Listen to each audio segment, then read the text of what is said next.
ಶ್ರೀ ಗುರುಭ್ಯೋ ನಮಃ. ಹರಃ ಓಂ. ಇದು ಭಗವತಿ ನುಡಿದಂತಹ ಭವಿಷ್ಯ.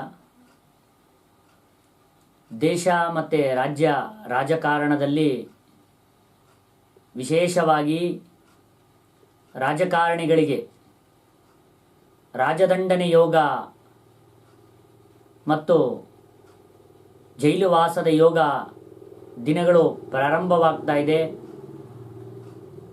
ಯಾಕೆ ಈ ರಾಜದಂಡನೆ ಯೋಗ ರಾಜಕಾರಣಿಗಳಿಗೆ ಪ್ರಾಪ್ತಿಯಾಗುತ್ತೆ ಅಂತ ಹೇಳೋದಾದರೆ, ಈ ಬರ್ತಕ್ಕಂತಹ ಏನು ಮಹಾಲಯ ಅಮಾವಾಸ್ಯೆಯ ದಿನ ವಿಶೇಷವಾಗಿ ಒಂದು ಸೂರ್ಯಗ್ರಹಣ ಇದೆ. ಸೂರ್ಯ ಅಂದರೆ ನಾವು ಸರ್ಕಾರಕ್ಕೆ ಅಧಿಪತಿ ಅಂತ ಹೇಳಿ ಕರಿತೀವಿ. ಹಾಗಾಗಿ ಸೂರ್ಯ ಬಂದು ಸರ್ಕಾರಕ್ಕೆ ಅಧಿಪತಿ ಆಗಿರೋದ್ರಿಂದ ಸರ್ಕಾರದ ಕೆಲಸವನ್ನು ಮಾಡ್ತಿರ್ತಕ್ಕಂಥವ್ರಿಗೆ ಮತ್ತು ವಿಶೇಷವಾಗಿ ರಾಜಕಾರಣಿಗಳಿಗೆ ಇದು ಕಂಟಕವಾಗ್ತಕ್ಕಂತಹ ಯೋಗಗಳು ಇರೋದ್ರಿಂದ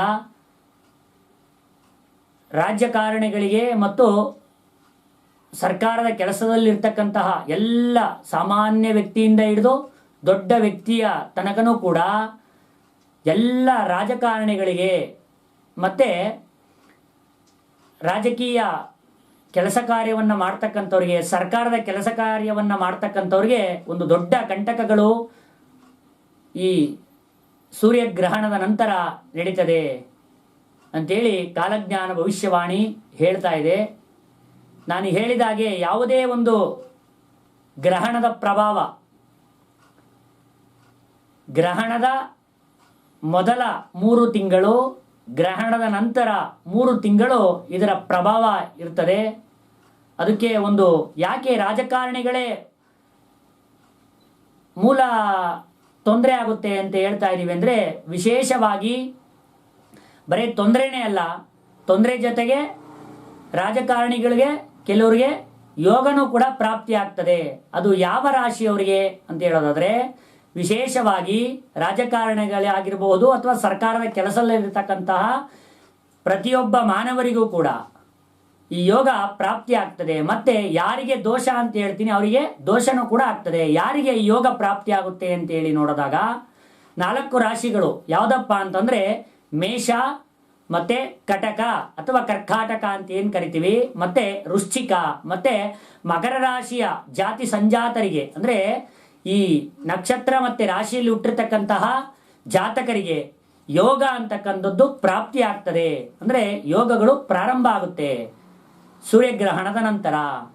ಮತ್ತೆ ವಿಶೇಷವಾಗಿ ಇನ್ನುಳಿದ 6 ರಾಶಿಗಳಿಗೆ ತುಂಬ ತೊಂದರೆಗಳಿರ್ತದೆ. ಅದರಲ್ಲಿ ವಿಶೇಷವಾಗಿ ನಾವು ಹೇಳೋದಾದರೆ, ವೃಷಭ ರಾಶಿ ಇಲ್ಲಿ ಯಾರು ಹುಟ್ಟಿರ್ತಾರೆ, ವೃಷಭ ನಕ್ಷತ್ರ ವೃಷಭ ರಾಶಿಯಲ್ಲಿ ಹುಟ್ಟಿರ್ತಕ್ಕಂತಹ ಜಾತಕರಿಗೆ, ಮತ್ತೆ ಅದರಲ್ಲೂ ಕೂಡ ವಿಶೇಷವಾಗಿ ಅವ್ರದ್ದು ಕೃತಿಕಾ ನಕ್ಷತ್ರ ಆಗಿರಬೇಕು ಅಂತ ಜಾತಕರಿಗೆ ರಾಜದಂಡನೆ ಯೋಗ ಅಥವಾ ಜೈಲುವಾಸದ ಯೋಗ ಪ್ರಾರಂಭ ಆಗೋದ್ರಿಂದ ಆ ರಾಜಕಾರಣಿಗಳು ಮತ್ತೆ ಸಾಮಾನ್ಯ ವ್ಯಕ್ತಿಗಳು ಅಂದರೆ ಸರ್ಕಾರದ ಕೆಲಸ ಕಾರ್ಯವನ್ನು ಮಾಡ್ತಕ್ಕಂತಹ ವ್ಯಕ್ತಿಗಳು ವಿಶೇಷವಾಗಿ ಅವರ ಜೀವನದ ಬಗ್ಗೆ ಯೋಚನೆ ಮಾಡಬೇಕು. ಮತ್ತು ಅದಕ್ಕೆ ಸಂಬಂಧಪಟ್ಟಂತಹ ಶಾಂತಿ ಕರ್ಮಗಳನ್ನು ಅವರು ಮಾಡಿಕೊಳ್ಳೇಬೇಕು. ಇಲ್ಲ ಅಂದರೆ ಈ ಕಂಟಕಕ್ಕೆ ಅವರು ಗುರಿ ಆಗ್ತಾರೆ ಅಂತೇಳಿ ಕಾಲಜ್ಞಾನ ಹೇಳ್ತದೆ. ಮತ್ತು ಅದಕ್ಕೊಂದು ನೀವು ಉದಾಹರಣೆಯನ್ನು ಕೊಡಿ ಅಂತ ಕೇಳೋದಾದರೆ, ನಾವು ಈ ಹಿಂದೆ ರಾಜಕಾರಣಿಗಳಲ್ಲಿ ವಿಶೇಷವಾಗಿ ಹೇಳೋದಾದರೆ, ನಾವು 1.5 ತಿಂಗಳ ಹಿಂದೆನೆ ಚಂದ್ರಬಾಬು ನಾಯ್ಡು ಅವರು ಜೈಲುವಾಸ ಅಥವಾ ರಾಜದಂಡನೆ ಯೋಗ ಇದೆ ಅಂತೇಳಿ ಅವರಿಗೆ ಒಂದು ಭವಿಷ್ಯವನ್ನು ನಾವು ನುಡಿದಿದ್ವಿ. ಅದು ಈಗ ನಿಜ ಆಗಿದೆ. ಹಾಗಾಗಿ ನಮ್ಮ ರಾಜ್ಯದಲ್ಲೂ ಕೂಡ ಈ ಘಟನೆಗಳು ನಡೆಯೋದ್ರಿಂದ ರಾಜಕಾರಣಿಗಳು ವಿಶೇಷವಾಗಿ ಒಂದು ದೈವದ ಮೊರೆಗೆ ಹೋಗ್ತಕ್ಕಂಥದ್ದು ಅಥವಾ ಅದಕ್ಕೆ ಸಂಬಂಧಪಟ್ಟಂಥ ಪರಿಹಾರ ಮಾರ್ಗಗಳನ್ನು ಮಾಡ್ಕೊತಕ್ಕಂಥದ್ದು ತುಂಬ ಒಳ್ಳೆಯದು ಅಂತೇಳಿ ಹೇಳುತ್ತೆ. ಹಾಗಾಗಿ ನಾನು ಹಿಂದೆ ತುಂಬಾ ಭವಿಷ್ಯತ್ತುಗಳನ್ನು ಹೇಳಿದ್ದೀನಿ. ಸರ್ಕಾರ ಯಾವ ಪಕ್ಷ ಅಧಿಕಾರಕ್ಕೆ ಬರ್ತದೆ ಅಂದರೆ ಎಲೆಕ್ಷನ್ನಿಗಿಂತ ಮುಂಚಿತವಾಗಿ 6 ತಿಂಗಳ ಮುಂಚಿತವಾಗಿ ನಾನು ಹಿಂದೆ ಭವಿಷ್ಯ ಹೇಳಿದ್ದೆ. ರಾಜ್ಯ ರಾಜಕಾರಣದಲ್ಲಿ ಸರ್ಕಾರ ಅಂದರೆ ಕಾಂಗ್ರೆಸ್ ಪಕ್ಷ ಅಧಿಕಾರಕ್ಕೆ ಬರ್ತದೆ, ಎಷ್ಟು ಸೀಟ್ ಬರುತ್ತೆ ಅಂತ ನೀವು ಪ್ರಶ್ನೆ ಕೇಳಿದಾಗ 135 ಸೀಟ್ ಬರುತ್ತೆ ಅಂತೇಳಿ ಭವಿಷ್ಯವನ್ನು ನೋಡಿದೀವಿ. ಅದು ಕೂಡ ನಿಜ ಆಗಿದೆ. ಅದಾದ ಮೇಲೆ ಯಾರು ಮುಖ್ಯಮಂತ್ರಿ ಆಗ್ತಾನೆ ಅಂತೇಳಿ ನೀವೊಂದು ಪ್ರಶ್ನೆಯನ್ನ ಕೇಳಿದ್ರಿ. ನಾನು ಸಿದ್ದರಾಮಯ್ಯನವರು ಮುಖ್ಯಮಂತ್ರಿ ಆಗ್ತಾರೆ ಅಂತೇಳಿ ಭವಿಷ್ಯತ್ತನ್ನು ಹೇಳಿದ್ದೆ. ಈ ಹಿಂದೆ ಈ ದೇಶವನ್ನ ಒಂದು ಸ್ತ್ರೀ ಆಳ್ತಾಳೆ ಅಂತೇಳಿ ಒಂದು ಭವಿಷ್ಯವನ್ನ ನಾನು ಹೇಳಿದ್ದೆ. ಅದು ಕೂಡ ನಿಜ ಆಗ್ತಕ್ಕಂಥ ಎಲ್ಲ ಲಕ್ಷಣಗಳು ಕೂಡ ಕಾಣ್ತಾ ಇದೆ. ಅದಕ್ಕೆ ನೀವು ಉದಾಹರಣೆ ಕೇಳೋದಾದ್ರೆ, ಹೆಣ್ಣು ಮಕ್ಕಳಿಗೆ ಮೀಸಲಾತಿ ಅಂತಕ್ಕಂಥದ್ದ ಒಂದು ಹೊಸ ಜಾರಿಯನ್ನ ತಂದ್ರು. ನಾನು ಹೇಳಿದ ನಂತರ ಅಂದ್ರೆ ಹೆಣ್ಣು ಒಂದು ದೇಶವನ್ನ ಸ್ತ್ರೀ ಆಳ್ತಾಳೆ ಅಂತ ಒಂದು ಭವಿಷ್ಯ ನುಡಿದ ಮೇಲೆ ಈ ದೇಶದ ಪ್ರಧಾನಿ ಆಗಿರ್ತಕ್ಕಂಥ ನರೇಂದ್ರ ಮೋದಿ ಅವರು ಒಂದು ಹೊಸ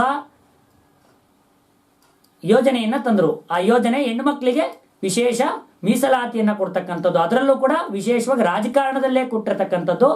ಆ ಯೋಗ ಮುಂದಿನ ದಿನಗಳಲ್ಲಿ ಬರುತ್ತೆ ಅಂತೇಳಿ ನಾವು ತಿಳ್ಕೋಬೇಕಾಗುತ್ತೆ, ಇದು ಗೊತ್ತಿರುತ್ತೆ.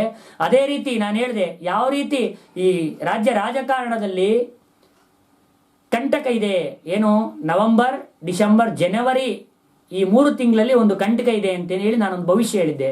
ಅದೇ ರೀತಿ ಆ ಕಂಟಕಗಳು ಬರ್ತಕ್ಕಂಥ ದಿನಮಾನಗಳನ್ನ ನೀವು ನೋಡ್ತಾ ಇದ್ದೀರಾ. ಆಲ್ರೆಡಿ ರಾಜಕಾರಣಿಗಳು ದ್ವೇಷದ ರಾಜಕೀಯ ಹೆಚ್ಚಾಗ್ತದೆ. ಇಲ್ಲಿನ ತನಕ ಒಂಥರ ಆದರೆ ಸೂರ್ಯಗ್ರಹಣದ ನಂತರ ಇದ್ರ ಪ್ರಭಾವ ಹೆಚ್ಚಿರೋದ್ರಿಂದ ರಾಜಕಾರಣಿಗಳು ವಿಶೇಷವಾಗಿ ದೈವದ ಮೊರೆ ಹೋಗ್ತಕ್ಕಂಥದ್ದು, ಬರೀ ಅವ್ರದನ್ನೇ ನೋಡ್ಕೊಂಡಲೆ ಸಾಮಾನ್ಯ ಈ ನಮ್ಮ ರಾಜಕೀಯದಲ್ಲಿರ್ತಕ್ಕಂತಹ ನಮ್ಮ ಸಾಮಾನ್ಯ ಜನಗಳನ್ನು ಕೂಡ ಪರಿಗಣಿಸಿ ಅವರು ಅದಕ್ಕೆ ಸಂಬಂಧಪಟ್ಟಂತಹ ಶಾಂತಿ ಕರ್ಮಗಳನ್ನು ಮಾಡಿಕೊಂಡು ಈ ರಾಜ್ಯವನ್ನ ಮುನ್ನಡೆಸೋದು ತುಂಬಾ ಒಳ್ಳೆಯದು. ಇಡೀ ರಾಜ್ಯ ರಾಜಕಾರಣಿಗಳನ್ನ ನಂಬ್ಕೊಂಡಿದೆ. ಏನೋ ಒಂದು ಮಾಡ್ತಾರೆ, ಸರ್ಕಾರ ಅಧಿಕಾರಕ್ಕೆ ಬಂದಿದೆ, ನಮ್ಗೇನೋ ಒಂದು ಒಳ್ಳೇದಾಗ್ಬೋದು ಅಂತ ಕಾಯ್ತಿರೋದ್ರಿಂದ, ಕಂಟಕನೂ ಕೂಡ ಇರೋದ್ರಿಂದ ನಾವು ಅದಕ್ಕೆ ಸೂಕ್ತ ಪರಿಹಾರ ಮಾರ್ಗವನ್ನು ಮಾಡಿಕೊಂಡು ನಮ್ಮ ರಾಜ್ಯದ ಜನರಿಗೆ ಒಂದು ಒಳ್ಳೆಯದನ್ನ ಮಾಡಿದ್ರೆ ಖಂಡಿತವಾಗ್ಲೂ ಕೂಡ ಒಳ್ಳೆಯದಾಗುತ್ತೆ. ಶುಭವಾಗಲಿ. ಈ ರಾಷ್ಟ್ರ ರಾಜಕಾರಣದಲ್ಲಿ ಏನು ಬದಲಾವಣೆ ಆಗ್ತದೆ ಅಂತ ಪ್ರಶ್ನೆಯನ್ನ ಕೇಳಿದಾಗ ಕಾಲಜ್ಞಾನ ಭವಿಷ್ಯವಾಣಿಯ ಪ್ರಕಾರ ರಾಷ್ಟ್ರ ರಾಜಕಾರಣದಲ್ಲಿ ಬರ್ತಕ್ಕಂತಹ ಮಹಾ ಶಿವರಾತ್ರಿಯ ನಂತರ ರಾಷ್ಟ್ರ ರಾಜಕಾರಣದಲ್ಲಿ ಒಂದು ಶಕ್ತಿ ಅಂದರೆ ಒಂದು ಸ್ತ್ರೀ ಇಡೀ ದೇಶವನ್ನ ಆಳ್ತಾಳೆ ಅಂತೇಳಿ ಕಾಲಜ್ಞಾನ ಭವಿಷ್ಯವನ್ನ ಹೇಳ್ತಾ ಇದೆ. ಯಾವ ರೀತಿ ಅಂದ್ರೆ ಈ ಹಿಂದೆ 35 ವರ್ಷಗಳ ಹಿಂದಿನ ದಿನಮಾನಗಳಲ್ಲಿ ಒಂದು ಸ್ತ್ರೀ ಈ ದೇಶವನ್ನ ಆಳಿರ್ತಾಳೆ. ಅದೇ ರೀತಿ ಮತ್ತೂ ಕೂಡ ಈ ಮಹಾ ಶಿವರಾತ್ರಿಯ ನಂತರ ರಾಷ್ಟ್ರ ರಾಜಕಾರಣದಲ್ಲಿ ದೊಡ್ಡ ಬದಲಾವಣೆ ಆಗ್ತದೆ. ಈ ದೇಶವನ್ನ ಒಂದು ಶಕ್ತಿ ಅಂದರೆ ಒಂದು ಹೆಣ್ಣು ಅಥವಾ ಸ್ತ್ರೀ ಅಂತ ಏನ್ ಕರಿತೀರಾ, ಆ ಸ್ತ್ರೀ ಈ ದೇಶವನ್ನ ಮಹಾಶಿವರಾತ್ರಿಯ ನಂತರ ಆಳ್ವಿಕೆಯನ್ನ ಮಾಡ್ತಾಳೆ ಅಂತೇಳಿ ಈ ಕಾಲಜ್ಞಾನ ಭವಿಷ್ಯವಾಣಿ ಹೇಳ್ತಾ ಇದೆ. ಎಲ್ಲಾ ಮಿತ್ರ ಪಕ್ಷಗಳು ಸೇರಿ ಒಂದು ಸರ್ಕಾರವನ್ನ ರಚನೆ ಮಾಡ್ತಕ್ಕಂಥ ಯೋಗ ಇದ್ರೂ ಕೂಡ ಎಲ್ಲ ಪಕ್ಷಗಳು ಕೂಡ ಏನು